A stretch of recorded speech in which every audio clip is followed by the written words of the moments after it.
Hello students, welcome to all of you. In this class 9th science, we have studied our chapter fundamental unit of life. This is your video number 10 of chapter number 5.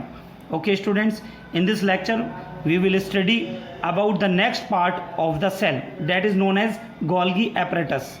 Golgi apparatus, जैसा कि आप ये diagram देख रहे हैं Golgi apparatus, ठीक है, ये आपका जो है किसी सेल के अंदर पाया जाता है बच्चों.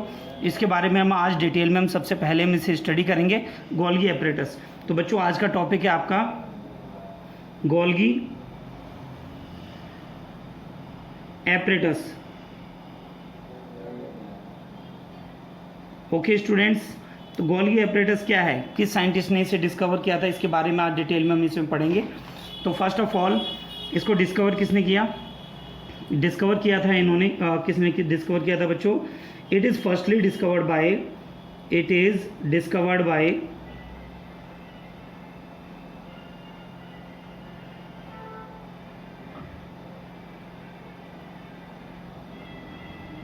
is described by Camillo Golgi. तो बच्चों ये साइंटिस्ट थे कैमिलियो गोल्गी. इन्होंने इसे डिस्क्राइब किया था, कब किया था बच्चों,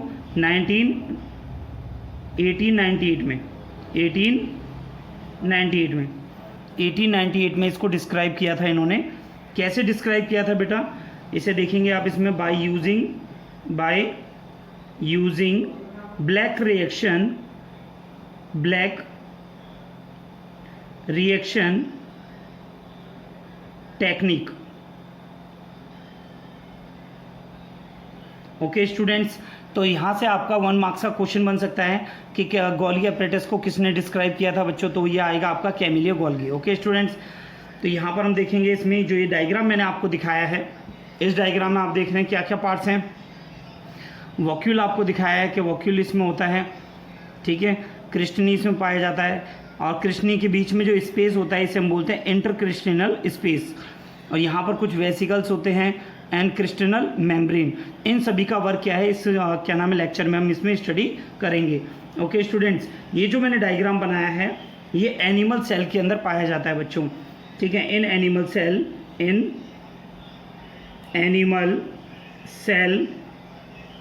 it lies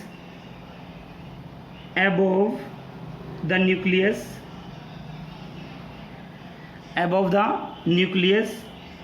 In plant cell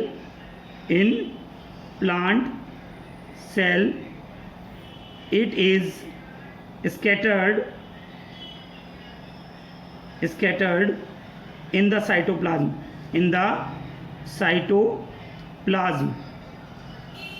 and is called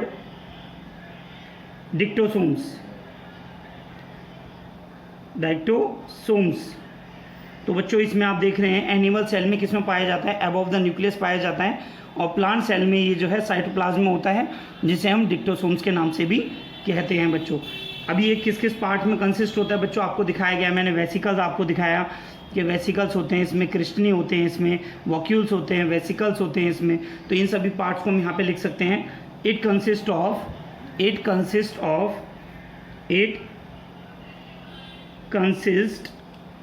of cristae, vacuoles and vesicles. Okay students, जो पार्ट्स मैंने आपको यहाँ पर डायग्राम में दिखाए हैं इनको आप इसमें नोट कर सकते हैं. ओके स्टूडेंट्स, अब यहाँ पर हम देखेंगे कि हमारा जो ये गोल्गी एपरेटस है ये हेल्प किस में कर रहा है, ठीक है. ये आपके इंपॉर्टेंट पॉइंट है बेटा, सभी बच्चे ध्यान देंगे यहाँ पर. गोल्गी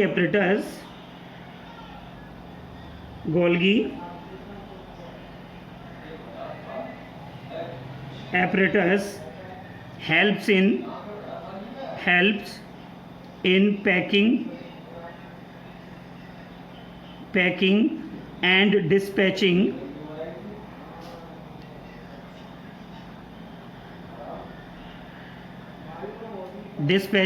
various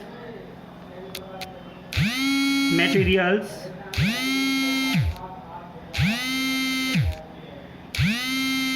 synthesized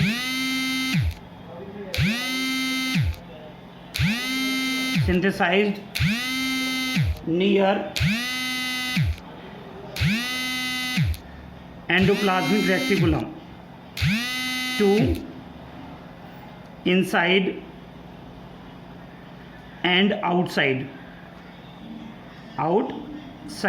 तो बच्चों इस पॉइंट में आपने देखा गोल्गी एपरेटस किस में हेल्प कर रहा है, ये पैकिंग में हेल्प करता है। जो भी मटेरियल्स हैं उनको पैकिंग करके और एक जगह से दूसरी जगह पर भेजने में काम कर रहा है। जो कहाँ पर हैं ये, जो बनाए जाते हैं किस में बन रहे हैं बेटा, एंडोप्लाज्मिक रेक्टिकुलम, जैसे कि मैंने आपको पिछली वीडियो में बताया था। एंडोप्लाज्मिक रेक्टिकुलम में इनसाइड और आउटसाइड भेजने का वर्क करता है। बच्चों कौन कर रहा है वर्क, ये वर्क कर रहा है आपका गोल्गी एपरेटस। नेक्स्ट पॉइंट देखेंगे बेटा, इसमें ये इंपॉर्टेंट पॉइंट्स हैं बच्चों, ये फंक्शन आपके एग्जाम में पूछे जाते हैं। It helps in storage modification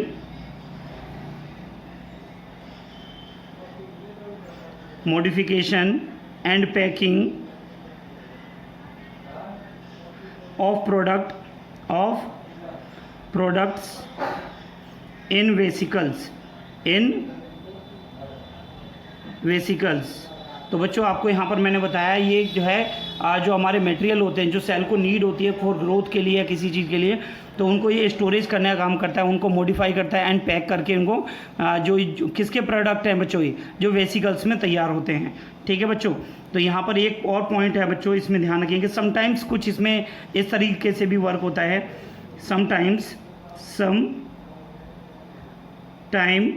it may form complex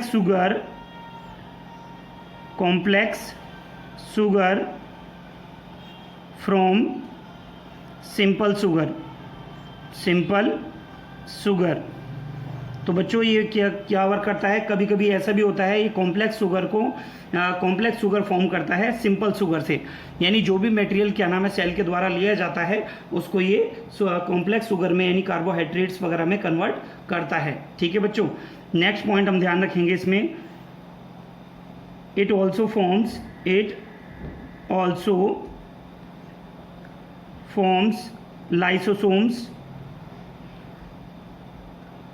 lysosomes by converting proteins into enzymes। तो बच्चों ये पॉइंट्स आप ध्यान रखेंगे इसमें गोल्गी एपरेटस में।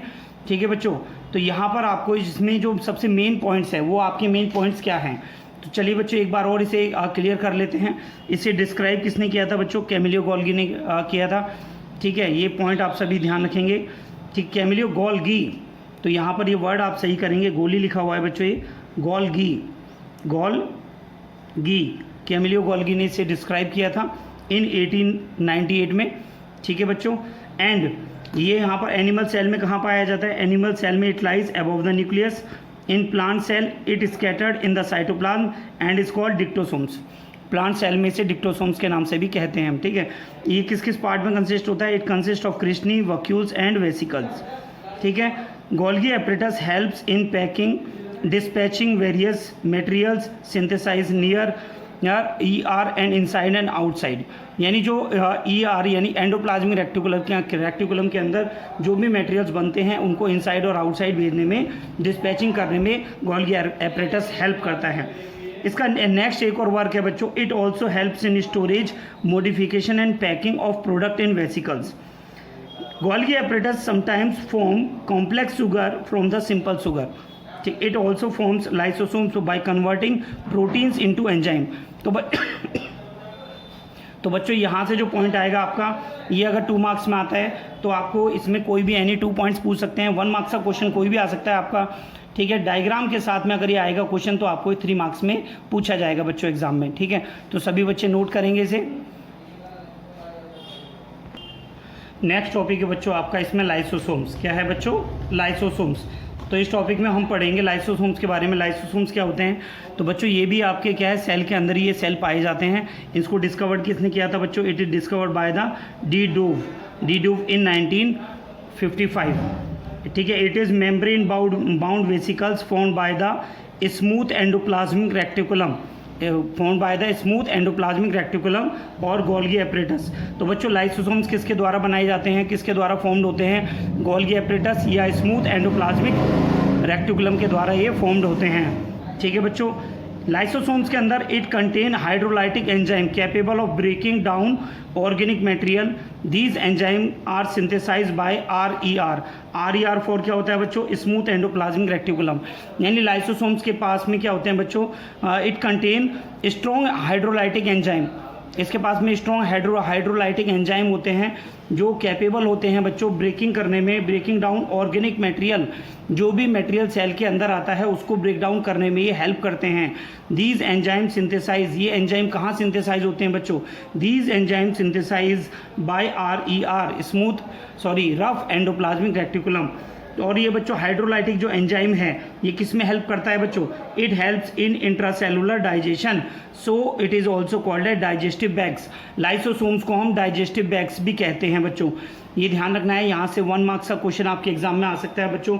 ठीक है, यहाँ से 1 मार्क्स का क्वेश्चन एग्जाम में आएगा कि इसको डाइजेस्टिव बैग्स कैसे कहा जाता है बच्चों। तो lysosomes contain hydrolytic enzyme, it helps in intracellular digestion, so it is called digestive bags. ठीक है बच्चों, ये पॉइंट सभी बच्चे ध्यान रखेंगे। नेक्स्ट पॉइंट आता है बच्चों, नेक्स्ट पॉइंट है it destroy any foreign material inside the cell such as bacteria etcetera.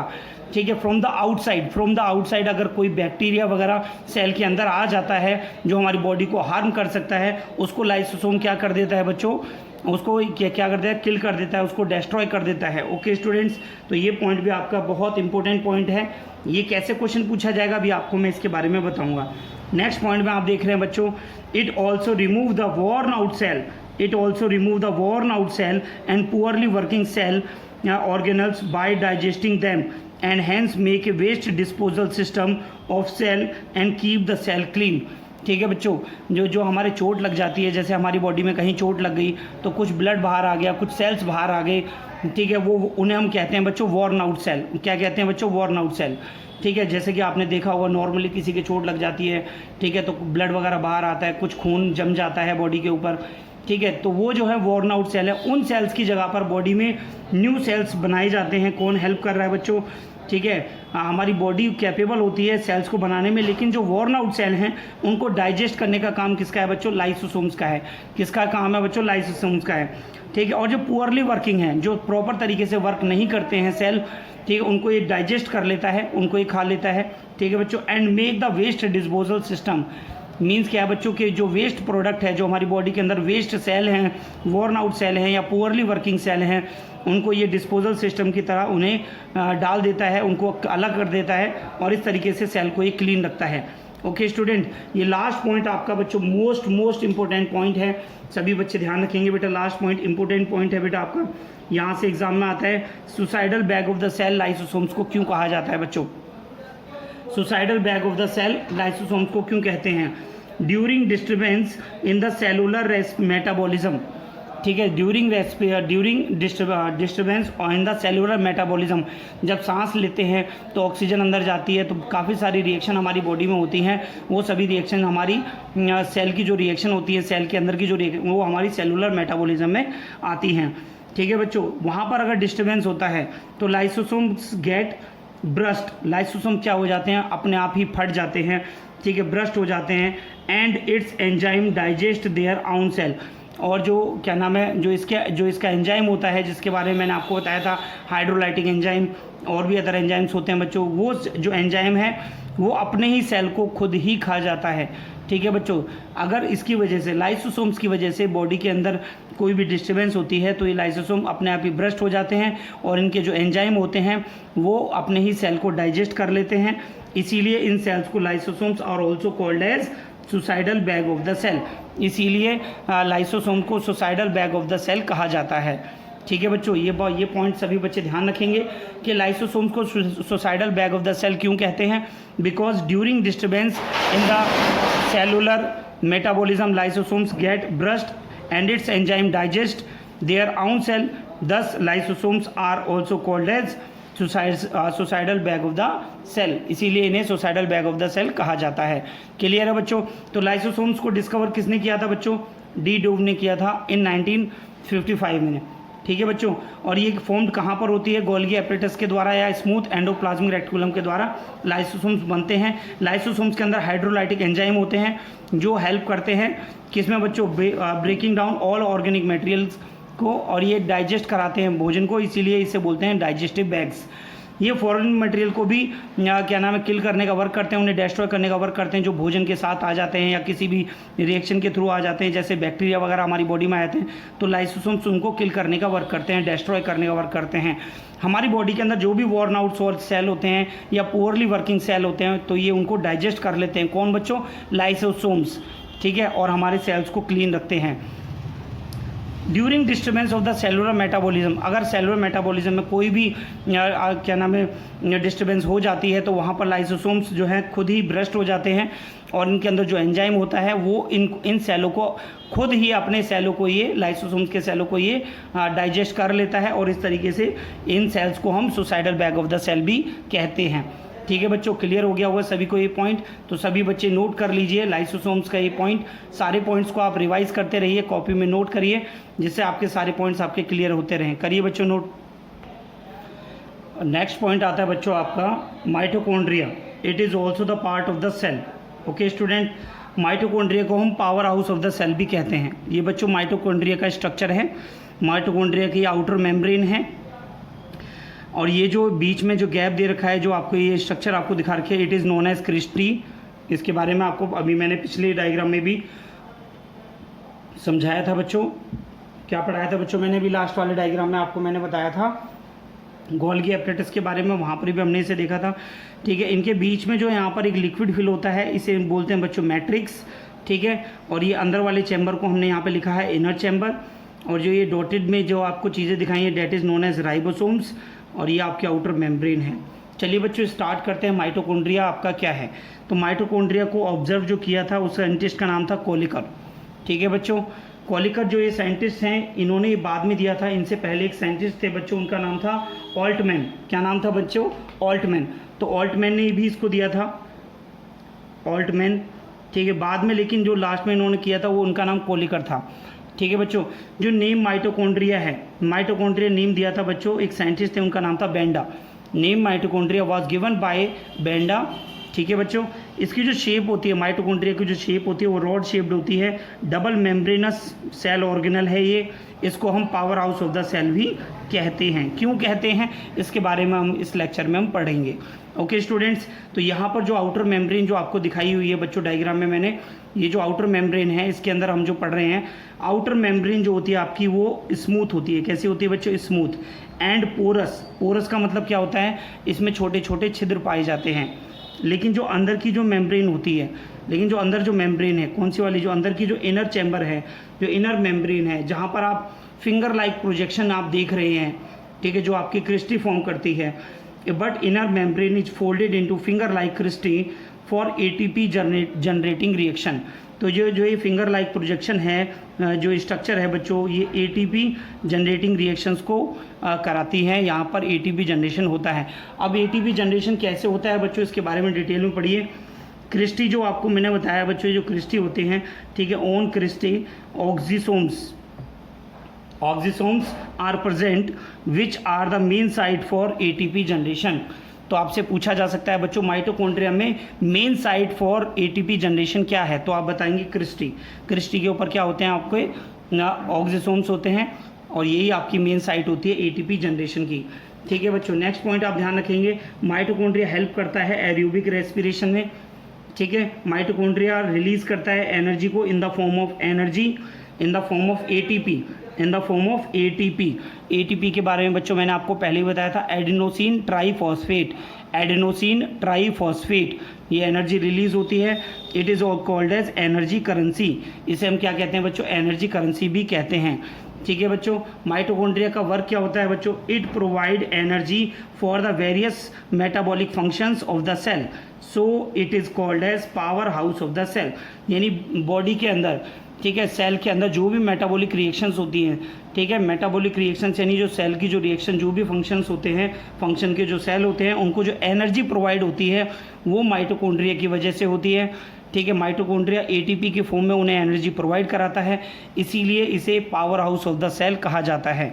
ठीक है बच्चों, तो सभी बच्चे ध्यान रखेंगे। माइटोकॉन्ड्रिया को power house of the cell क्यों कहते हैं? Because it provide energy to the cell for metabolic reactions. तो बच्चों एक बार और रिवाइज करिए, माइटोकॉन्ड्रिया को हम power house of the cell कहते हैं। इसको ऑब्जर्व किसने किया बच्चों? कोलिकर ने किया था। Name of the mitochondria given by Benda, scientist ने नाम दिया बच्चों बेंडा ने। ठीक है, इसकी शेप कैसी होती है? Rod shaped double membranous cell organelle होता है बच्चों, इसे हम power house of the cell कहते हैं। आउटर मेम्ब्रेन जो होती है वो स्मूथ और पोरस होती है, बट ये जो इनर मेम्ब्रेन है वो फोल्डेड होती है, फिंगर लाइक प्रोजेक्शन, जैसे कि मैंने इस डायग्राम में आपको दिखाया है बच्चों। ठीक है, जो फिंगर लाइक जो होती है आपकी, जो इसे बोलते हैं हम बच्चों क्रिस्टी, क्या बोलते हैं? क्रिस्टी बोलते हैं। यही आपकी एटीपी को जनरेट करती है। एटीपी जनरेटिंग रिएक्शन यहाँ पर होती हैं। ठीक है, on Christie oxysomes are present, जो क्रिस्टीज हैं इनके ऊपर जो है, इनके यहाँ पर साइड में, यहाँ पर जो मैं आपको दिखा रहा हूँ बच्चों, यहाँ पर क्या प्रेजेंट होते हैं? ऑक्सीसोम्स प्रेजेंट होते हैं। ठीक है, ऑक्सीसोम्स प्रेजेंट होते हैं which are the main site for ATP generation. It helps in aerobic respiration, ये किस में हेल्प करता है बच्चों? एरियोबिक रेस्पिरेशन में हेल्प करता है। ठीक है, एरियोबिक रेस्पिरेशन किस में बताया था बच्चों मैंने? That respiration which occurs in the presence of oxygen, which occur in the presence of oxygen. ठीक है, उस रेस्पिरेशन को हम बोलते हैं, क्या बोलते हैं? एरियोबिक रेस्पिरेशन। ठीक है बच्चों, mitochondria release energy in the form of ATP. ठीक है, ये एटीपी की फॉर्म में एनर्जी को रिलीज करता है, जिसे हम एनर्जी करेंसी कहते हैं। किसको कहते हैं बच्चों?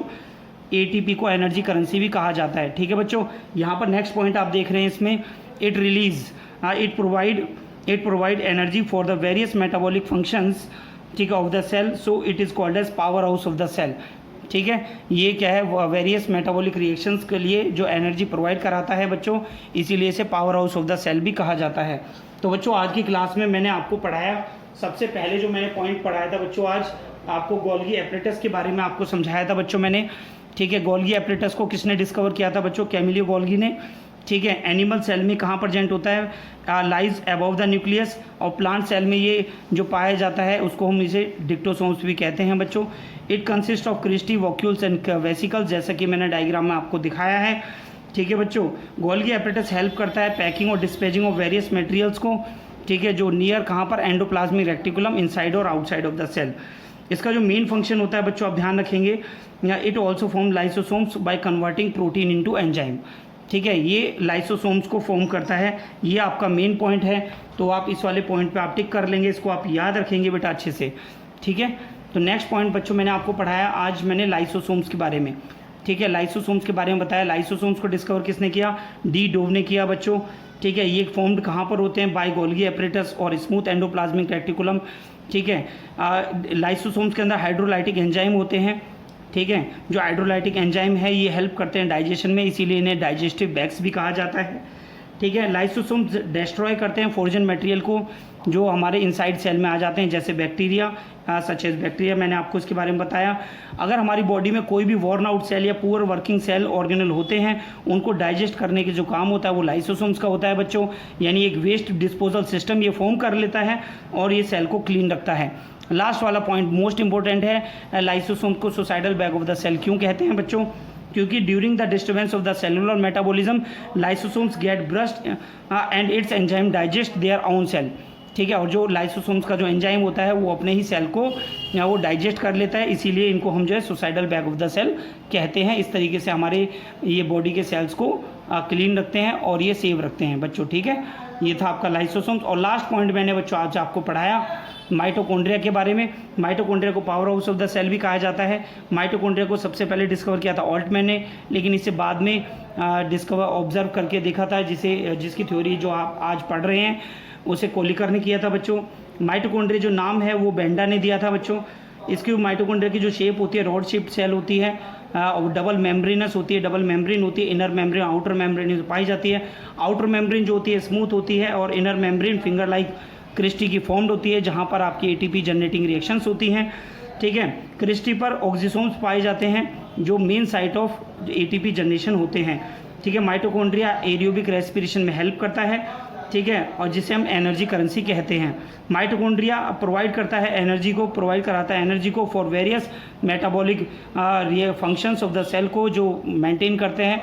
ठीक है, metabolic function of the cell के लिए जो बॉडी के अंदर जो भी मेटाबॉलिक फंक्शंस होते हैं, सेल के जो भी मेटाबॉलिक फंक्शन होते हैं, उनको पूरा करने के लिए जो एनर्जी की ज़रूरत होती है वो माइटोकॉन्ड्रिया प्रोवाइड कराता है, इसीलिए हम इसे power house of the cell भी कहते हैं। ठीक है बच्चों, तो ये लास्ट वाला जो पॉइंट था बच्चों, ये आपको ध्यान रखना है, इसे power house of the cell भी कहा जाता है, जैसे कि मैंने आपको इसमें स्टार्टिंग में दिखाया था। ठीक है बच्चों, तो इसे आप नोट कर लेंगे। तो आज की क्लास में इतना ही, नेक्स्ट क्लास में मैं आपको नेक्स्ट टॉपिक के साथ में आपको पढ़ाऊंगा बच्चों। अच्छे से रिवाइज करिए, कॉपी में सारी चीज़ें नोट करके रखिए, इन पॉइंट्स को आप रिवाइज करिए, डायग्राम आपकी कॉपी में बने होने चाहिए बच्चों। ओके बच्चों, आज की क्लास में इतना ही, थैंक यू सो मच।